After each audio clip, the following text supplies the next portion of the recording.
Namaste and good morning, everyone. Let's do the prayers together. Om Guru Brahma, Guru Vishnu, Guru Devo Maheshwaraha, Guru Sakshat Parbrahma, Tasmai Shri Guruve Namaha. Om Bhur Bhavaswaha, Tatsavitra Varenayam, Bhargo Devasya Dhimahi, Dhiyo Yo Nah Prachodayat. Asto ma Satgamya, Tamso ma Jyotirgamya, Mrityurma Amritam Gamya. Om Sena Vavatu, Seno Bhunaktu, Saviryam Karvavahe, Tejasvi Navadhitamastu, Ma Vidvishavahe. Om Shanti Shanti Shanti Om. As yoga students, we often talk about that how important it is to have a healthy body. And that's why we go through all those cleansings also, pranayams also, bending forward, bending backward, doing all the asanas. So having a healthy body is an asset. But then there is another part of our personality which is called mind. Having a healthy and calm mind is definitely a very great possession,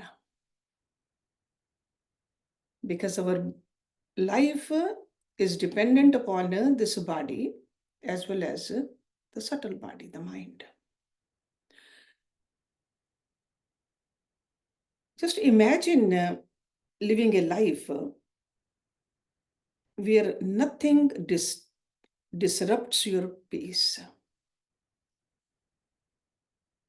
where you are unaffected by insults, challenges, or surroundings, or any kind of a chaos. How empowering would that be? Today we are going to explore a few principles which can transform our life. They can help us achieve this calm state of mind. These are so important, that's why I call them principles.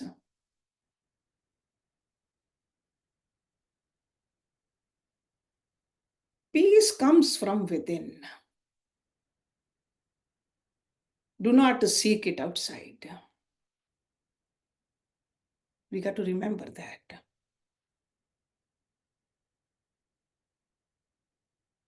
Let's discover together how to create this inner peace, the inner sanctuary. The first principle is about insults and offenses. Because these so-called insults and offenses, they really disturb our mind. You sit in the meditation in the morning, try to calm your mind, you get up and somebody says something to you, here goes the peace. So that's why the very first principle is about this. Because we are, as human beings, social beings. We live with people, we work with people. So constantly there are other personalities where then there can be some kind of a conflict. What do the scriptures teach us? Scriptures, they say that insults and offenses only have power if we give them power.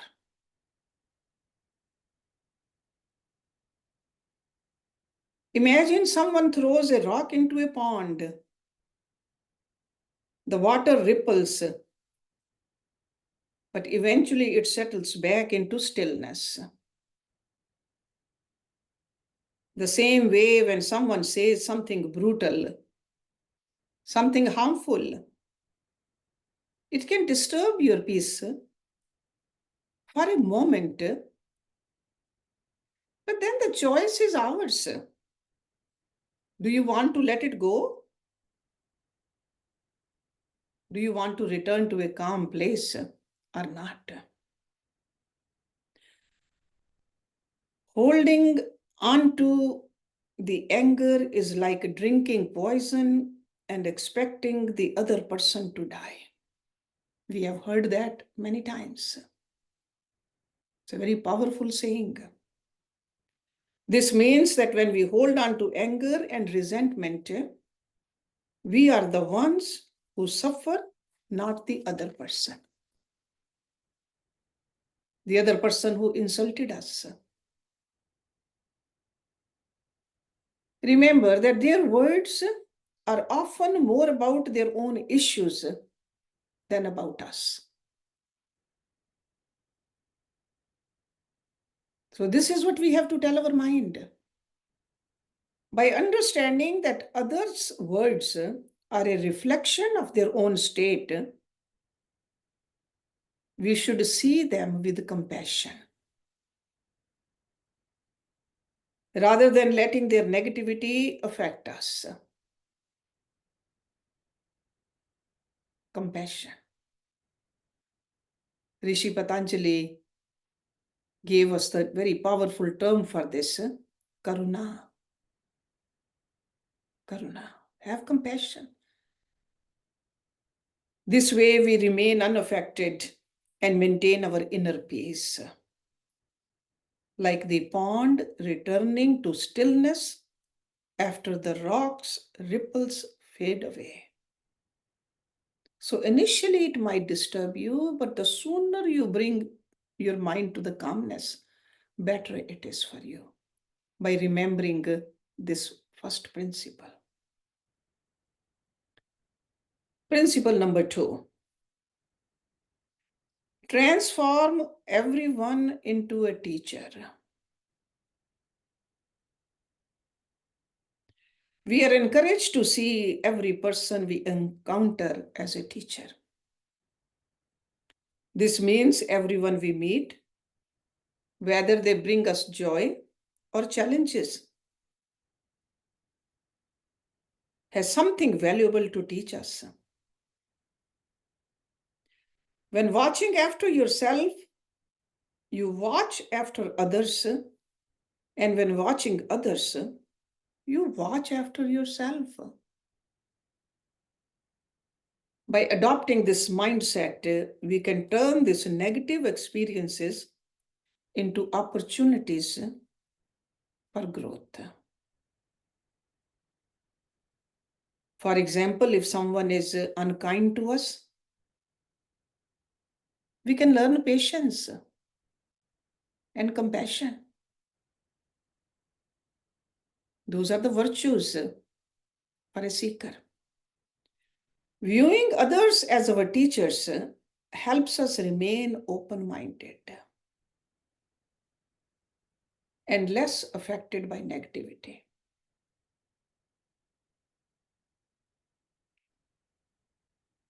This way, every interaction becomes a chance to learn and grow, keeping us centered and resilient.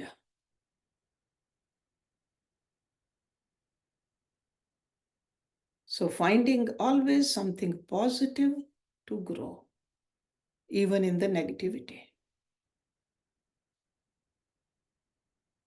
Principle number 3. Transform envy into emulation. So instead of feeling envy, spirituality encourages us to turn envy into emulation. That you want to emulate, you want to become like them. You want to follow those good behaviors instead of feeling envious. So when we see someone succeeding or possessing qualities we admire, we can choose to be inspired rather than envious. So that means the choice is ours. Do we want to disturb our mind by looking at somebody who is succeeding, who is better than us? Or do we want to become encouraged, inspired. Do not be jealous of others. A lot of people have a lot of good qualities. So out of admiration, adopt them yourself. This means that instead of feeling bad about ourselves, that how come I don't have it? How come I am not that way? We can use others' success as motivation to improve ourselves by admiring and learning from others. We can grow and become better without feeling diminished.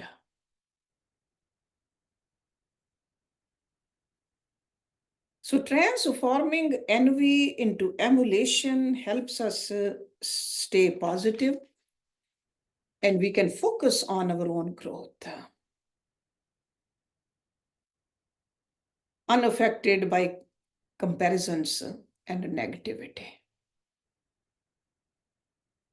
Because all that comparison and the negativity is in the mind. So you're transforming your mind into the positive direction by getting a proper direction from their behavior. Principle number 4. Be strict with yourself, but tolerant of others.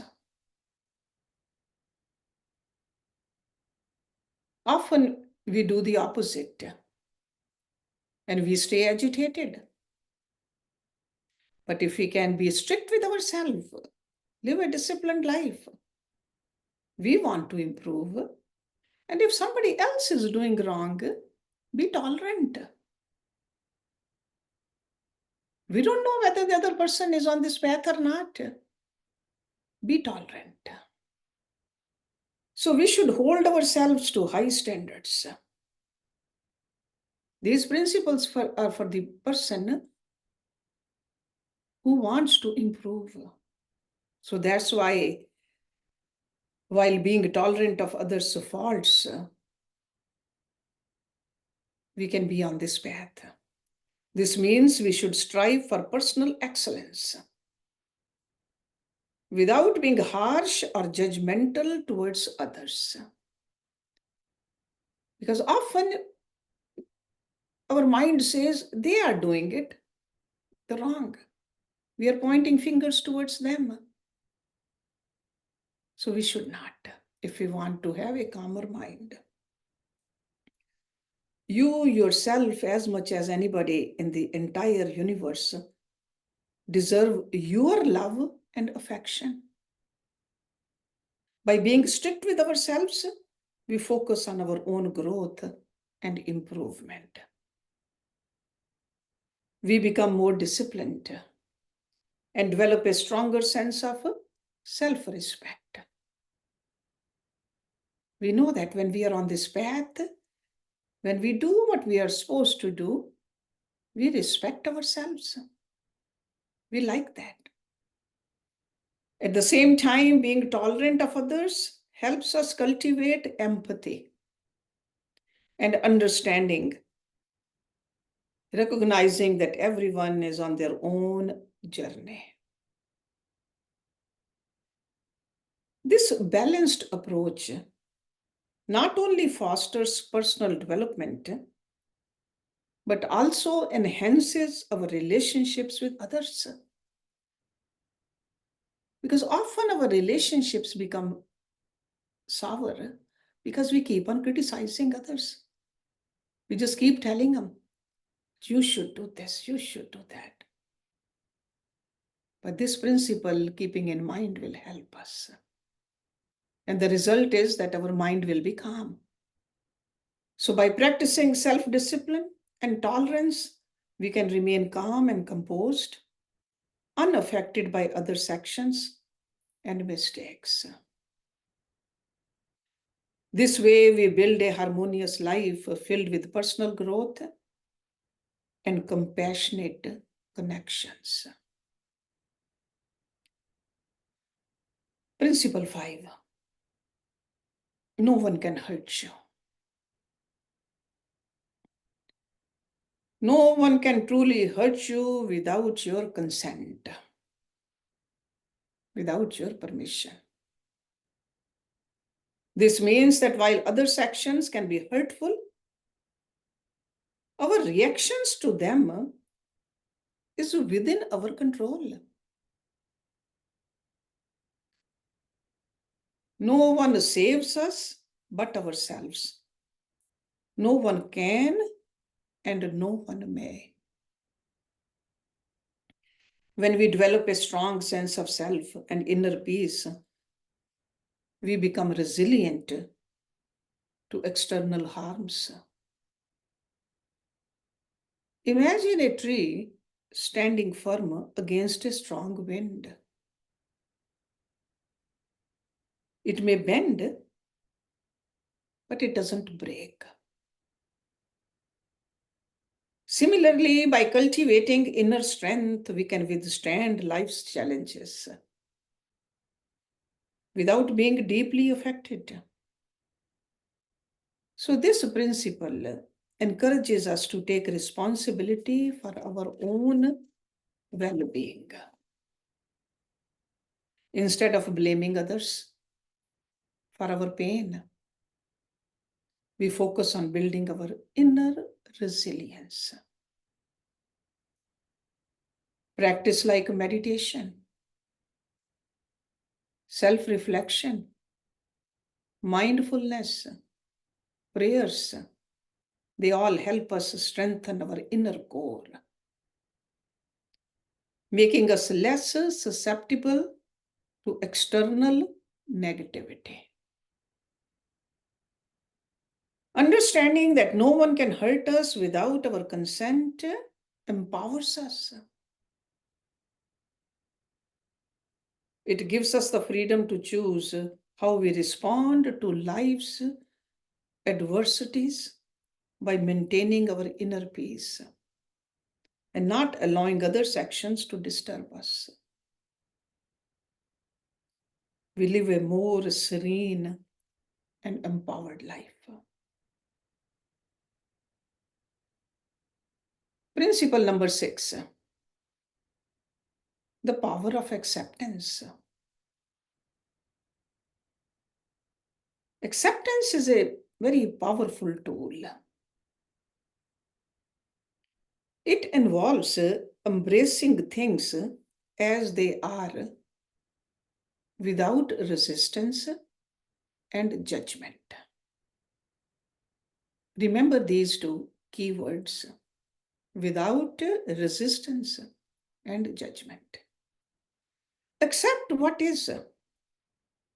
Let go of what was and have faith in what will be. Let me repeat it again. Accept what is. So be in the moment. Let go of what was. Don't live in the past. And have faith in what will be the future. Because if you take care of the present, the future will take care of itself. When we accept situations and people as they are, because these are the two areas where we resist, people and situations, we free ourselves from the pain of trying to change things beyond our control. This does not mean that we become passive, because I often hear that. Are you saying that we shouldn't do anything? No, I'm not saying that. Instead, it means we acknowledge the present moment and respond with clarity and wisdom. Calmer the mind, clearer the action. Act we must, but not through a disturbed mind, through a calm mind. Acceptance allows us to save our energy for positive actions rather than wasting it on resistance.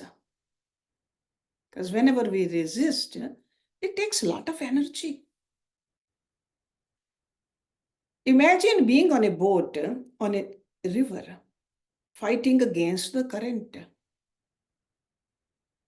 That will tire you out. But by accepting the flow, you can navigate more effectively. Similarly, by accepting life's ups and downs, we all know that everybody's life has the ups and downs.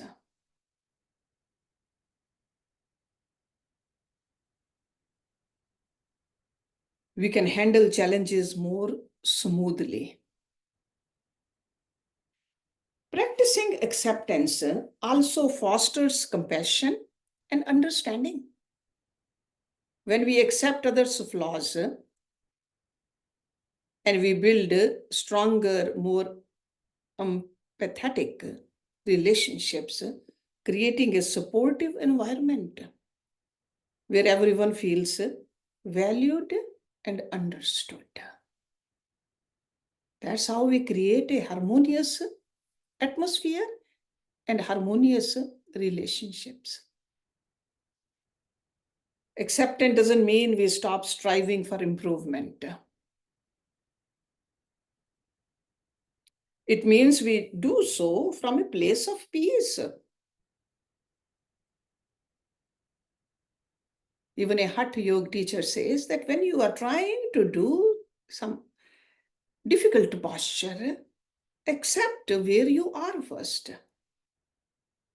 And then try to reach towards the next level, acceptance. So from a place of peace and understanding, by embracing the present moment and by letting go of the resistance, we reduce our suffering and maintain calm and contentment, santosh, no matter the circumstances. This inner peace allows us to live more fully and joyfully, unaffected by life's inevitable changes. Okay, so this acceptance is extremely important. Principle 7, living according to nature. Living according to nature means living in harmony with nature and with its rhythms that will help us stay grounded. Just as a candle cannot burn without fire, human being cannot live without a spiritual life. Because that is our ultimate nature. We are the spirit. We got to know who we are. This principle encourages us to align our lives with the natural world and its cycles also. By living according to nature, we recognize the interconnectedness of all life, and we also appreciate the beauty and balance of our surroundings. Because we don't live in a vacuum. We live in this nature, the outer nature also. For example, changing seasons teach us about growth, decay, and renewal, reminding us that change is a natural part of life. So then we don't resist the change. We know it's natural. A baby is born, it grows, and ultimately it grows a young person, old person, and then ultimately dies. That is the nature. By following natural rhythms such as walking with the sunrise and resting when it sets, we enhance our physical and mental well-being. That's why the Yogi Guru says, when the sun is rising, you should be risen up.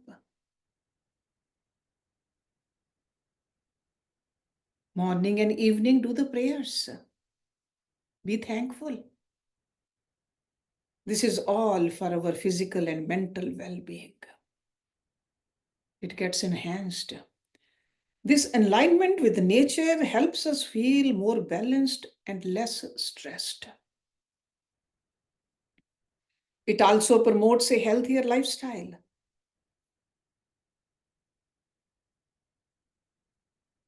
And we should encourage ourselves to do the activities like spending time outdoors, eating whole foods, practicing mindfulness. That all helps us. Living according to nature also means respecting and protecting the environment, which our Vedic rishis talked about in the Vedas very openly. Fostering a sense of responsibility and stewardship for the planet. Because if we make this nature polluted, who will suffer? We will. So it's our responsibility. Embracing the simplicity and wisdom of nature helps us let go of modern stresses, creating a more peaceful and fulfilling life. By focusing on essentials, reducing unnecessary complexities, we remain unaffected by artificial stresses. We got to see that where can we make our life simpler? In which area? Because more complex the life, more disturbed the mind.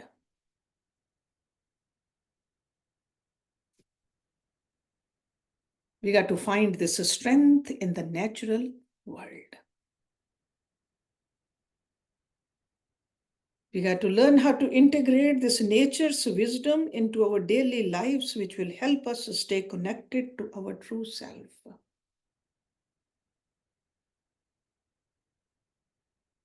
That's why the Yogi Gurus, they gave us those asanas also. And they named them, they learned it from the nature, from the animals, from the plants, from the sun, from the moon. Stay connected with the nature and the world around us, promoting a deeper sense of harmony and resilience. Why the resilience? Because we live in this world, there will be some turmoil, but the sooner we get out of the turmoil into the state of calmness, the better it is. And it's up to us. Principle 8. Focus on ethical living. Ethical. We often want to follow the legality. Sure, we should follow legality, the legal system, but the ethical system is higher than the legal system. So in order to stay calm, focus on the ethical living.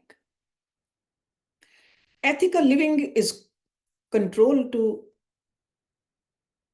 of all what we talked about. And plus, it's very central to spirituality. That's ethical. Mind is everything. What you think, you become. We talk about it in our scriptures. It's a profound teaching, emphasizes the power of our thoughts and their direct impact on our lives. Ethical living involves adhering to principles such as honesty, compassion, and respect for all living beings. That's why our Vedic seers, in our prayers also, we pray for the entire creation. Sarve bhavantu sukhina. We are all one. Ethical living starts with the understanding that our actions, our words, and our thoughts have consequences.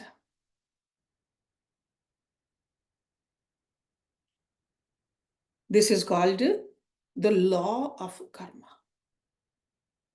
We are all familiar with. We have a full freedom to act the way we want, but we don't have the freedom to get what we want. There are consequences. The fruit is given by that law. This law of karma teaches that our deeds create ripples and return to us in some form.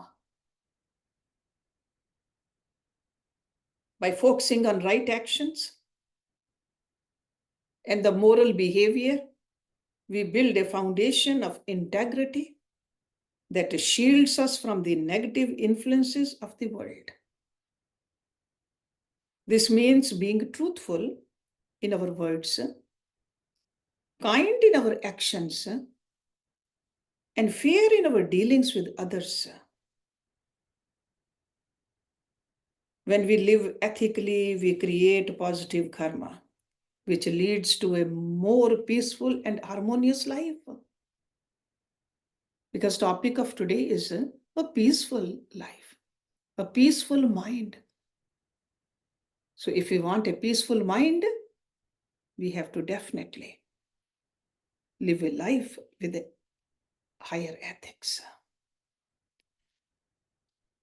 For example, by practicing honesty, we build trust and reliability, which fosters positive relationships and a sense of community.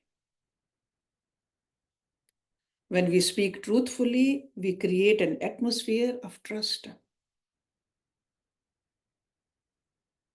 And there is a transparency, which helps us to build stronger and more meaningful connections with those around us. Kindness and compassion towards others not only help those around us, but also cultivate a sense of joy and fulfillment within ourselves.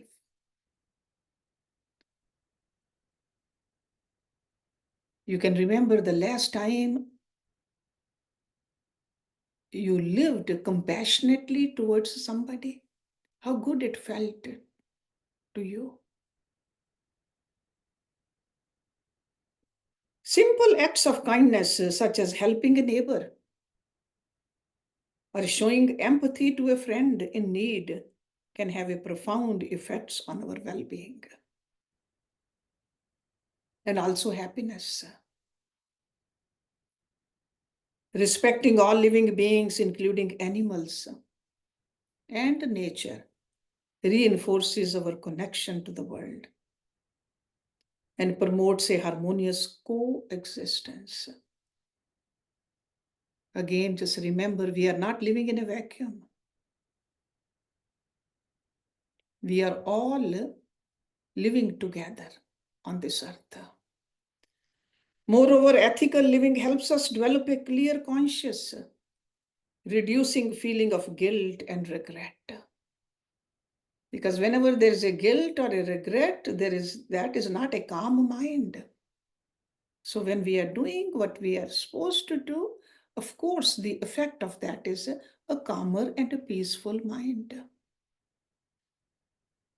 Otherwise, our inner peace will be disturbed. It encourages us to think before we act. We should always think before we act, not after we have already acted. I'm sure ever since you were little, you heard this from the parents, grandparents. Think before you act. Ensuring that our actions align with our values and do not cause harm to others.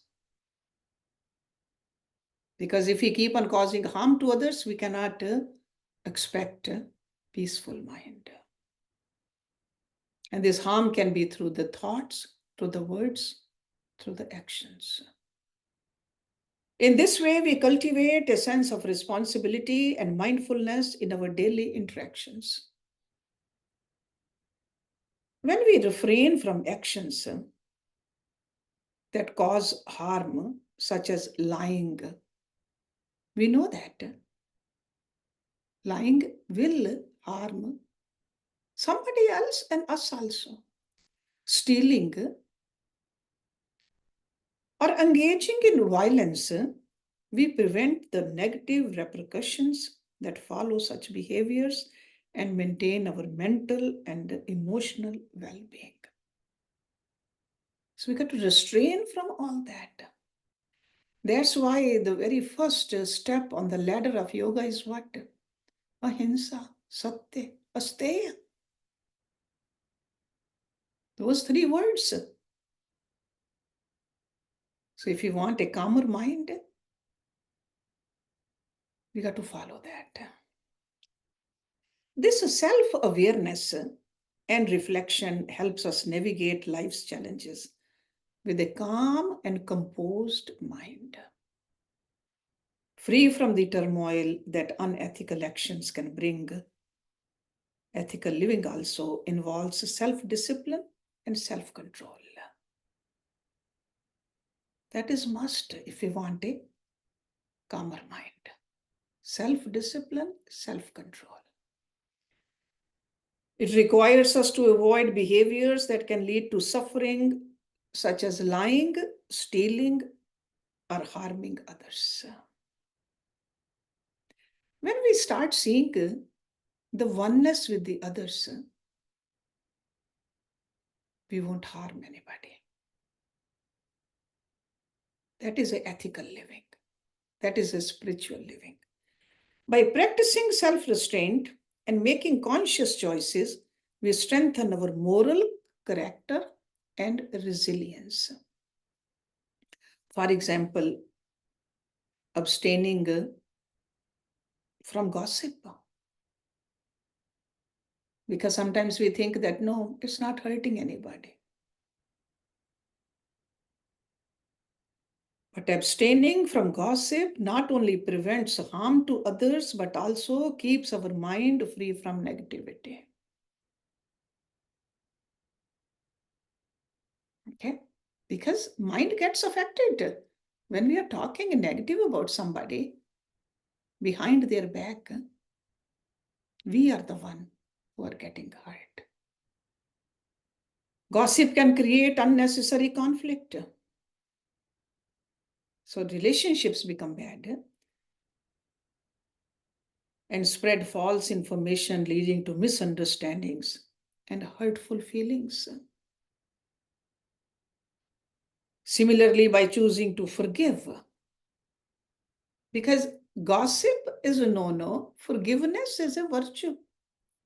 So by choosing to forgive rather than hold grudges, we release ourselves from the burden of anger and resentment. You really lighten your mind when you truly forgive, fostering a more peaceful state of mind. Forgiveness allows us to move forward without being weighed down by past grievances, opening the door to healing and reconciliation. So we got to look within ourselves. What are we holding? What is that which is not keeping my mind peaceful? And we can use these principles. Focusing on ethical living helps us create a life of integrity, peace, and harmony. It protects us from negative influences, allows us to contribute positively to the world around us. As we continue to practice these principles, we grow in wisdom and compassion. We become a source of inspiration for others also. Our ethical behavior sets an example for those around us, encouraging a community and society. You can even try to remember the people you really admire. They have these qualities. That's why we admire them. So we should try to emulate them. We got to uphold moral principles and values. By living ethically, we not only enhance our own lives, but also contribute to a better world for everyone. By integrating ethical living into our daily lives, we develop a strong moral compass that guides us in making the right decisions, even during challenging situations. Okay, it really helps us. This inner strength and clarity helps us navigate life's complexities with confidence as well as grace. There's a lot of power into this ethical living. Furthermore, ethical living helps us cultivate a sense of purpose and fulfillment. As we know, our actions are contributing to a greater good. The sense of purpose is a powerful motivator that can sustain us through difficult times and inspire us to keep striving for excellence. Because we all want to live a life with a purpose. Ethical living is not just about adhering to a set of rules or guidelines.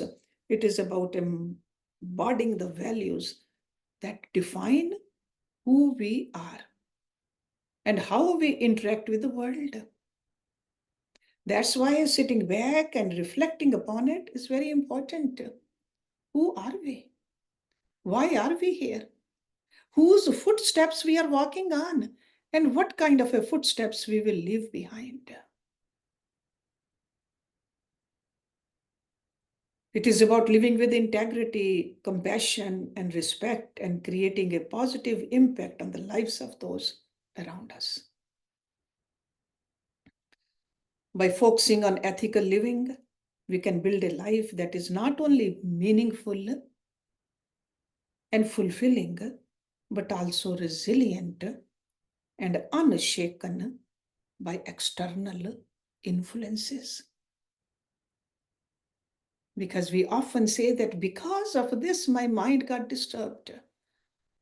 But when our mind is sitting on a very solid foundation, it will not shake.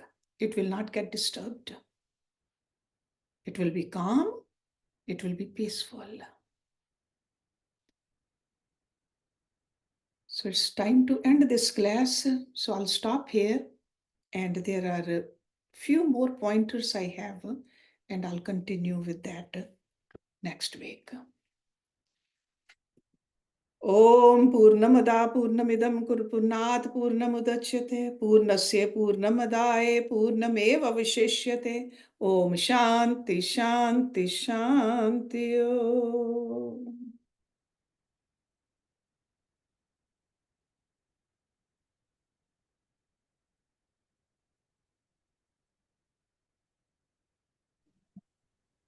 Thank you, Hershji.